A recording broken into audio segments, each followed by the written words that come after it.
कल रात को 9 बजे एसआईटी ने अपनी प्राइमरी रिपोर्ट सार्वजनिक की थी। इससे पहले ही ट्रस्ट ने बैठक कर ली और ट्रस्ट ने बैठक करके अपने जो कदम उठाने थे वो उठा लिए, जिनमें से चंपत राय जी और अनिल मिश्रा जी के इस्तीफे स्वीकार करना एक था। ओके, यानी कि एक प्रकार से ट्रस्ट को पता था कि एसआईटी की रिपोर्ट में आगे क्या आ रहा है।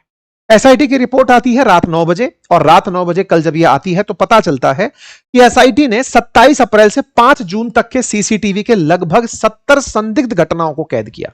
असल में एसआईटी जब आई तो उसने बहुत सारे कैमरे की फुटेजेस उठाई, और जब फुटेजेस उठाई तो उनमें से 70 ऐसी संदिग्ध घटनाएं नजर आई जिसमें सीधा सीधा उन्हें चोरी की घटनाएं नजर आ रही थी। इसके अंदर कुछ ऐसी घटनाएं थी जिसमें 8 आरोपी नोटों की गड्डियों को जेब में और जूतों में छिपाते हुए दिखे। एसआईटी ने डॉक्टर अनिल मिश्रा पर भी गंभीर आरोप लगाए। एसआईटी ने कहा कि पहले से बनाए गए तलाशी के सिस्टम में लूपहोल्स के चलते अनिल मिश्रा ही जिम्मेदार है। साथ ही साथ में जो टिन्नू यादव हैं, जो चंपत राय जी के ड्राइवर हुए, वो बिना किसी आदेश के गिनती वाले कमरे की चाबी अपने पास रखा करते थे। मतलब एसआईटी की रिपोर्ट के अंदर यह बात है कि उनकी सिफारिश पर ही उनके भतीजे मनीष यादव को चंदे की गिनती के काम में लगाया गया था। यह वो एसआईटी की रिपोर्ट है और उसके कुछ पेजेस हैं जिसमें से 70 बार चोरी की घटनाएं रिकॉर्ड हुई हैं 27 अप्रैल से लेकर 5 जून के बीच में। बड़ा सवाल, 27 अप्रैल से ही क्यों? पुराना क्यों नहीं? पुराना इसलिए नहीं क्योंकि जिस राम मंदिर आंदोलन में चंदे से 4000 करोड़ से ऊपर इकट्ठा हो गया हो, वहां के सीसीटीवी कैमरों के अंदर जो रिकॉर्डिंग है वो 1 महीने से 1.25 महीने के बीच की ही है। यहां सीसीटीवी जो फुटेज है ये ज्यादा समय होते ही ओवरराइट हो जाती है। सीसीटीवी फुटेज को स्टोर करने की फैसिलिटी नहीं है, यानी कि जो रिकॉर्डिंग आई वो पीछे की तरफ गायब हो गई। यानी कि 1 महीने से पीछे की अगर आप रिपोर्टिंग निकालेंगे तो वो यहां नहीं मिलेगी, क्योंकि इतना शायद बजट नहीं रहा होगा। खैर, फिलहाल के लिए यहां पर जो था उपलब्ध उसमें 70 बार चोरी की घटनाएं आई। इसका मीनिंग समझते हैं आप? इसका मीनिंग यह है कि यहां से पिछले समय पर भी चोरियां हुई होंगी जो एसआईटी के नजर में नहीं आई। अगर आप एक व्यवसायी हैं, अगर आप कार्य करते हैं, तो असल में आप लोगों को यह जानकारी हो कि टैक्स चोरी के मामले में किस प्रकार से टैक्स विभाग आपकी चोरी पकड़ता है। टैक्स विभाग कहता है कि इस टाइम फ्रेम में अगर आपने इतनी चोरी की है, तो व्यवसाय इतने समय से आप कर रहे थे, तो ये सारी चीजें जुड़ करके इतना टैक्स आपको पे करना पड़ेगा और उसमें इतना सारा पेनल्टी जुड़ेगा। लेकिन चूंकि यहां डेटा इतना ही है, तो कितने साल से क्या क्या हो रहा है अभी फिलहाल के लिए एसआईटी की नजर वहां तक नहीं पहुंची है। एसआईटी की प्राइमरी रिपोर्ट के अंदर जो बातें निकल कर आई उसमें चोरी के लिए जिम्मेदारी अनिल मिश्रा पर। अनिल मिश्रा वित्तीय मामले और नकदी संकलन प्रबंधन की जिम्मेदारी निभा रहे थे। अब एसआईटी आगे चल करके तय करेगी कि अब एसओपी क्या बनाई जाए। निगरानी सिस्टम में खामियां पाई गई क्योंकि अल्टीमेटली तलाशी ना लिए जाने की जानकारी अनिल मिश्रा को आंतरिक माध्यमों से दे दी गई थी। मतलब जो लोग रुपया गिन रहे हैं वो वहां से जब बाहर निकलते हैं तो पहले गार्ड की व्यवस्था थी, उस गार्ड को हटा करके वहां पर सामान्य लोगों की रैंडम चेकिंग की व्यवस्था कर दी गई। पहले ड्रेस कोड था, उस ड्रेस कोड को बदल दिया गया, लोग अपने अंदर कपड़ों में पैसे छुपा कर ले जाने लगे। जो गिनती जिस कमरे में हो रही है वहां से बाहर निकलते समय नोटों की गिनती के बाद बाहर जो निकलते लोग हैं उनकी जांच को बिल्कुल ढीला कर दिया गया, ना अटेंडेंस ना पेपर वर्क, इसलिए चोरी की हिम्मत बढ़ गई। कपड़ों में, जेबों में, जूते मोजों में नोटों को छिपाया करते थे। ये एसआईटी की रिपोर्ट के अंदर निकली हुई बातें हैं। एंट्री एग्जिट गेट पर तलाशी ना होने से नकदी बाहर ले जाना संभव हुआ। जेबों में नोट भरते, साथी इशारा करते और सतर्क होकर पैसे लेकर निकल जाते। एसआईटी की रिपोर्ट में निकलकर आया कि जांच से पहले गिनती के काम में लगे कुछ कर्मचारियों से 78 लाख रुपए बरामद हुए हैं। ये तो वो हैं जो बरामद हुए हैं, जो इन्वेस्ट हो गए हैं उनकी आप गणना नहीं कर पाएंगे। 4 जून 2026 को गिनती वाले कमरे से जुड़े हुए बाथरूम में 2.25 लाख रुपए बरामद किए गए। सोचकर देखिए, जिस समय यह जांच हो रही है उस दिन उसके बाथरूम के अंदर जहां पर फ्लश होता है उसके अंदर छुपा कर रखे थे कि जाएंगे तब निकाल कर ले जाएंगे। यानी कि 2 लाख रुपए तो केवल 4 जून के दिन के हैं। अगर इस रिपोर्ट में केवल 30 दिन की भी रिपोर्ट है और एक घटना तो 2 लाख रुपए की है, ना जाने कितने लोगों ने कितने रुपए कब कब पार किए होंगे, कुछ नहीं पता। सोशल मीडिया पर जो दावे किए जा रहे हैं एसआईटी ने उनका खंडन किया कि शुरुआत में उसके कोई सबूत नहीं मिले हैं। रिपोर्ट में खुलासे के आधार पर 6 आरोपी सीधे तौर पर चोरी में शामिल किए गए यह पाया गया। उनके नाम अविनाश शुक्ला, अनुकल्प मिश्र, लवकुश मिश्रा, मनीष कुमार यादव, करुणेश पांडे और रमाशंकर मिश्रा नाम दिए गए। ये साहब ये लोग हैं जो पैसा ले जाया करते थे। अविनाश के पास से 20 लाख रुपए, $1121 और कार बरामद हुई तमाम लोगों से, और इन सबसे वसूली कानून के आधार पर की जाएगी। भाई हुंडियों की चाबी के बिना लिखित आदेश के टिन्नू के पास मिली। कोई वो नहीं जो खोलने का सिस्टम है वो टिन्नू यादव अपने पास रखे घूम रहे थे। 15,000 रुपए जिनको मिल रहे थे, 20,000 रुपए सैलरी थी, कटा के 15,000 मिलते, लेकिन उनके एफडी, उनके घर, उनके रिश्तेदारों के अकाउंट में भर भर के पैसा मिला। ये सब बातें यहां पर एसआईटी ने अपनी रिपोर्ट के अंदर लिखी हैं। इंटरेस्टिंग बात है कि जब यह मामला उजागर हुआ तो पहले इसे दबाने का प्रयास किया गया, इसे पब्लिक करने का ही प्रयास नहीं किया गया। इसे कहा गया कि केवल कुछ अधर्मी लोग हैं, कुछ विधर्मी हैं, कुछ कुधर्मी हैं जो इस मामले को तूल दे रहे हैं ताकि आस्था पर सवाल खड़े किए जा सके। लेकिन जैसे जैसे यह मामला बढ़ता चला गया, एसआईटी को इन्वॉल्व होना पड़ा, और एसआईटी की आवश्यकता यहां नहीं थी। यहां आवश्यकता थी सुप्रीम कोर्ट के किसी रिटायर्ड जज की, क्योंकि अल्टीमेटली यह राज्य सरकार का विषय ही नहीं था। यह विषय था जब केंद्र ने ट्रस्ट बनाई है तो केंद्र की तरफ से ही कोई जांच पैनल गठित किया जाता। अगर पुलिस को इन्वॉल्व होना था तो एसआईटी के अंदर पुलिस के ही सक्षम अधिकारी होते। लेकिन फिर भी चलिए, एसआईटी की रिपोर्ट एक प्रकार से इस प्रकार से आकर निकली कि ये 6 लोग हैं, इसके अलावा कोई और नहीं है। जिन 6 लोगों का नाम है वो सब 15-15 हजार की सैलरी के लोग हैं। लोगों का आरोप यह है कि ये तो चोरी कर रहे थे, इन्हें करवा कौन रहा था इसका नाम क्यों नहीं है। ये जो 6 लोग हैं इनको तो आपने निकाल दिया कि ये लोग हैं 15,000 की सैलरी वाले लोग हैं, इनके पास 79 लाख बरामद हुए हैं, हमने चोर पकड़ लिया। लेकिन गेट किसने खोलकर छोड़ दिया, किसके संरक्षण में यह हुआ, और अगर हुआ तो फिर उसकी जिम्मेदारी कौन तय करेगा। ये सारी बातें अब फिलहाल के लिए सभी धर्मावलंबियों के मन में तैर रही हैं। ट्रस्ट के लोगों के द्वारा बड़ी बड़ी गाड़ियों से आना भी बड़ा सवाल बना रहा। लोगों ने कहा कि मीटिंग के अंदर ये 1.5 करोड़ की गाड़ियों से पहुंचते हैं। खैर जो भी है, श्री राम जन्मभूमि तीर्थ क्षेत्र के द्वारा अपनी बैठक के बाद में एक वक्तव्य जारी किया गया और उसमें बताया गया कि साहब हमें इतना डोनेशन मिला, कंस्ट्रक्शन पर इतना पैसा खर्च हुआ, इतने पैसे हमको अभी फिलहाल के लिए मिल रहे हैं। अब यहां पर ट्रस्ट के द्वारा जब बैठक हुई, क्योंकि अंतरिम रिपोर्ट रात को आई है, ट्रस्ट ने सुबह ही अपनी बैठक कर ली, उसमें इन्होंने कहा कि एसआईटी की प्रारंभिक रिपोर्ट आने के बाद चंपत राय और अनिल मिश्र ने नैतिक आधार पर त्यागपत्र दे दिया है, जिन्हें ट्रस्ट ने आज स्वीकार भी कर लिया है। और इसके साथ साथ ही गोपाल नगर कोटे जो विशिष्ट आमंत्रित सदस्य थे उन्हें भी हटाने का निर्णय लिया गया, यानी जिन पर सवाल उठे उन्हें हटाने का निर्णय ले लिया गया है। इसके बाद कुछ लोग इस दुर्भाग्यपूर्ण प्रकरण को श्री रामलला मंदिर, श्री राम जन्मभूमि, हिंदू समाज और व्यापक हिंदू आस्था को कमजोर करने के अवसर के रूप में उपयोग करने का प्रयास कर रहे हैं। जनमानस के समक्ष प्रस्तुत किए जा रहे जिनका उद्देश्य सत्य लाना नहीं बल्कि निरंतर भ्रम फैलाना है। इस प्रकार से इन्होंने यह भी कहा और साथ ही यह भी कहा कि हमारे पास श्रद्धालुओं के द्वारा दी गई जो अर्पित वस्तु हैं उनमें से जितनी भी वस्तु हमारे पास हैं उनके दर्शन हम उपलब्ध करा देते हैं। बकायदा प्रॉपर तरीके से काक भुसुंडी की जो चांदी से बनी मूर्ति है, साथ ही साथ सोने से बनी जो रामायण है, तमाम श्रद्धालुओं के द्वारा जो समय समय पर भगवान के नाम पर अर्पित की गई चीजें हैं उनको जनमानस के सामने पब्लिक कर दिया गया। और पब्लिक करके यह कहा गया ट्रस्ट के द्वारा कि यदि आपको आकर के अपने दान की हुई वस्तु को दोबारा चेक करना है तो आप आकर चेक कर सकते हैं। चांदी की जो वस्तुएं दी गई हमने उनको बकायदा सरकारी टकसाल से गलाकर चांदी की रॉड में कन्वर्ट करा के रखा हुआ है। आपको हम बकायदा आपके आभूषण की एंट्री दिखा देंगे और जितनी चांदी बनकर आई हम वो दिखा देंगे।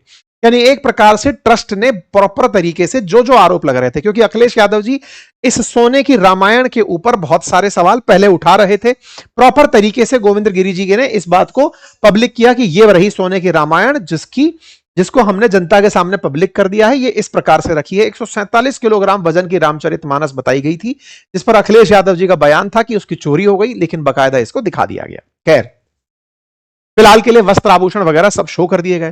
गोविंद गिरी जी महाराज ने सब बातों पर प्रश्न का जवाब भी दिया। इस बात में भी बहुत सारे लोगों के तर्क थे कि आप अब आए हैं, कोषाध्यक्ष आप हैं, आपने डेलीगेशन दे रखा है, आपने सुनिश्चित क्यों नहीं किया। साथ ही साथ जो इस पूरे ट्रस्ट के अध्यक्ष थे नृत्य गोपाल दास जी महाराज, उनका भी अपनी तरफ से प्रतिक्रिया आई। उन्होंने कहा कि मंदिर में हुई चोरी से वो काफी आहत हैं। जिसने भी ये पाप किया है उसे कड़ी से कड़ी सजा मिलनी चाहिए। यशस्वी मुख्यमंत्री जी से और भारत के प्रधानमंत्री जी से पूर्ण विश्वास है कि वो हर व्यक्ति को इस पाप से जुड़ा है उसे सजा दिलवाएंगे। करोड़ों हिंदुओं की आस्था का प्रश्न है और मेरा निवेदन है कि इसमें किसी भी व्यक्ति को अपने निजी लाभ के लिए राजनीति नहीं करनी चाहिए। ऐसा नृत्य गोपाल दास जी ने अपनी तरफ से लिख दिया। साहब कुल मिलाकर ट्रस्ट के फैसले होते हैं और ट्रस्ट के फैसलों में चंपत राय जी, अनिल मिश्रा साहब और गोपाल राव जो हैं, इन तीनों को अब पूरी तरह से ट्रस्ट से बाहर कर दिया।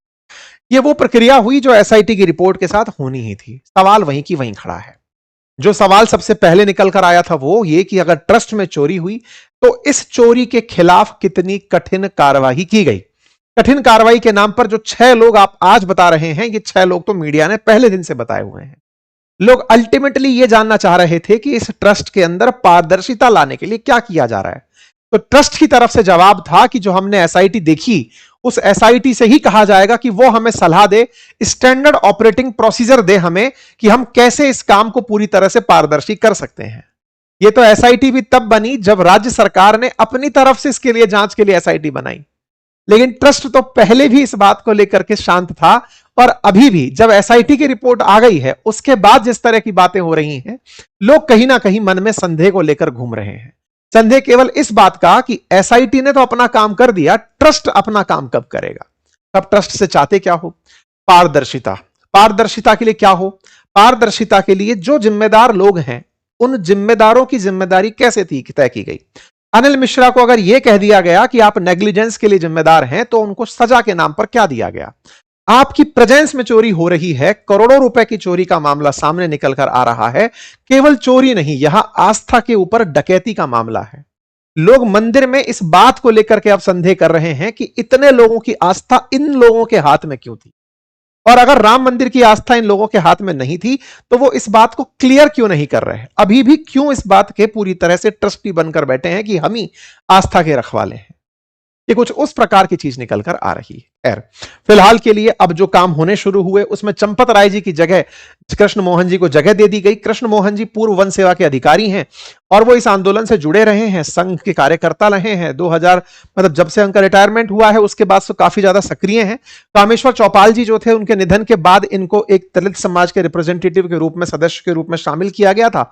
1978 के भारतीय वन सेवा के अधिकारी हैं, जो कि जब यह मंदिर निर्माण हो रहा था उस समय पर भी आपको दिखाई दिए थे। कुल मिलाकर अब इन्हें कार्यवाहक महासचिव बना दिया गया है और एक प्रकार का सामाजिक मैसेज दिया गया है कि हम इस तरह के कार्यों को पारदर्शी तरीके से सभी समाज के वर्ग के लोगों को साथ लेकर चलते हुए करना चाहते हैं।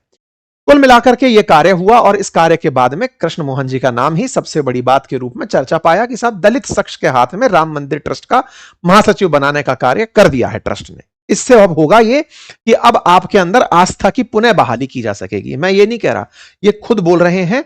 इनके ऊपर प्रमुख जिम्मेदारी यही है कि लोगों को वापस कैसे लाया जाए, लोगों के अंदर जो शंका पैदा हो गई है उसका समाधान कैसे किया जाए। लेकिन यह शंका समाधान केवल क्या मंदिर और आस्था के बीच में ही है?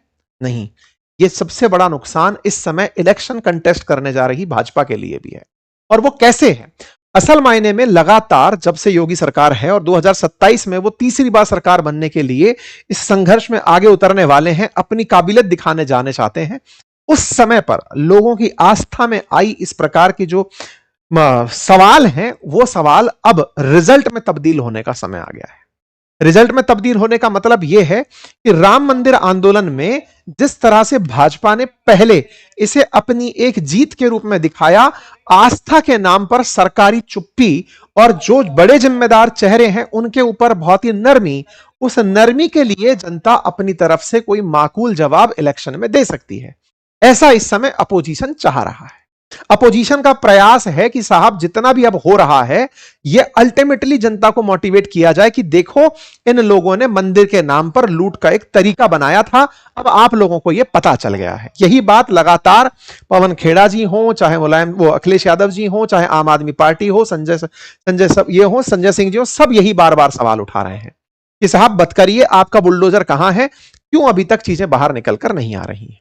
क्या यह पहली बार है? नहीं। राम मंदिर आंदोलन का जब शुरुआत हुआ था, रथ यात्रा की जब शुरुआत हुई थी, बीजेपी पहली बार जब पावर में आई थी 1991 में, कल्याण सिंह जी की जब सरकार बनी थी, उसके बाद में केंद्र के द्वारा सारी की सारी सरकारों को गिरा दिया गया था। भाजपा शासित जो सरकारें थी उनको हटा दिया गया था, फिर से री इलेक्शन हुए थे क्योंकि बाबरी मस्जिद का विध्वंस हो गया था। तो 1993 के अंदर भाजपा की वापसी नहीं हुई थी। तो यानी कि जिस राम मंदिर आंदोलन में भाजपा बहुत ज्यादा सक्रिय रही, उसका नुकसान उन्हें 1993 में भुगतना पड़ा। बिल्कुल वैसे ही अभी की स्थितियां बन रही हैं कि क्या इस बार के इलेक्शन में जनता का फैसला सरकार के खिलाफ हो सकता है। ये इस तरह की कैलकुलेशन फिलहाल के लिए चल रही है। लोगों के अपने अपने ऑब्जर्वेशंस हैं। कुछ का कहना है कि जब पिछले बार लोकसभा चुनाव के अंदर भी राम मंदिर बन जाने से भाजपा को फायदा नहीं हुआ, तो इस बार की चोरी हो जाने से भी भाजपा को नुकसान नहीं होगा। हालांकि इस पर हमने पूरी तरह से एक डिटेल पैनल डिस्कशन किया था, हो सकता है आपने देखा हो।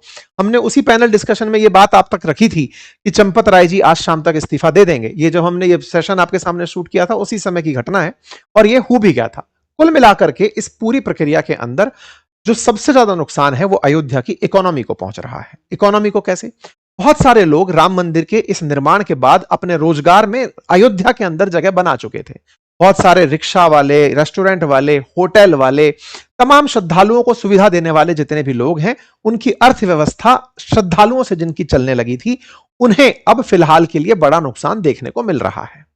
बकायदा आईआईएम लखनऊ ने तो यह सर्वे तक किया था कि कैसे अयोध्या बन जाने से रिवर्स माइग्रेशन हुआ है। लेकिन अभी की जो स्थिति बनी है, यह बात सच है कि जून जुलाई के अंदर डिप आता है। यह आप देख सकते हैं, श्रद्धालुओं की संख्या के अंदर एक गिरावट आती है।